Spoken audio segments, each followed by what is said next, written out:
শীর্ষক ফাউন্ডেশন একটি স্বেচ্ছাসেবী সংস্থা। এই সংস্থা প্রতিনিয়ত মানুষের সেবায় নিয়োজিত থাকে। আজ দুর্গাপুর ডিসিসি মোড় সংলগ্ন শ্রীপল্লী বস্তিতে এলাকার বাসিন্দাদের মধ্যে পুরনো ভালো জামাকাপড় বিতরণ করলো এই সংস্থা।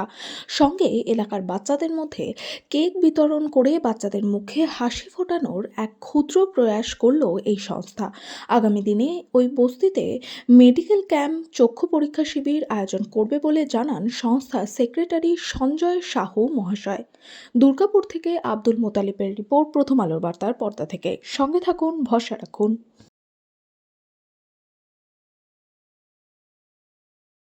এই অনুষ্ঠানের ব্যাপারে আপনারা যদি কিছু বলেন।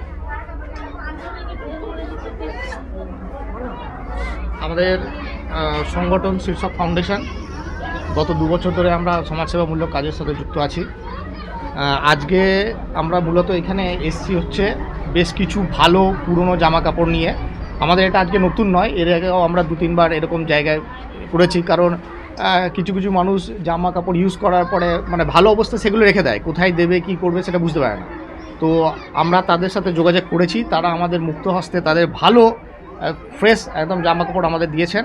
আমরা আজকে এসেছি ডিবিসি শ্রীপল্লী বলে একটা জায়গায়, এখানে আপনার জনসাধারণের মধ্যে এই জামা কাপড় আমরা বিলি করব।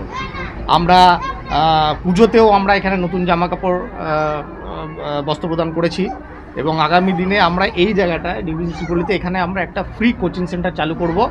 আমাদের এখানে সঞ্জয়বাবু আছেন, সঞ্জয়বাবু আমাদের খুব হেল্প করেন এবং সঞ্জয়বাবু ছাড়াও আমাদের এখানে অনেক দাদারা আছেন যাদের পূর্ণ সহযোগিতা আমরা পাই।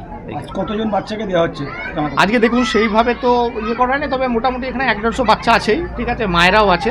এখানে আমাদের জামা কাপড় রেডি করা আছে, তারা পছন্দ মতো নিজেরা জামা কাপড় তুলে নেয়।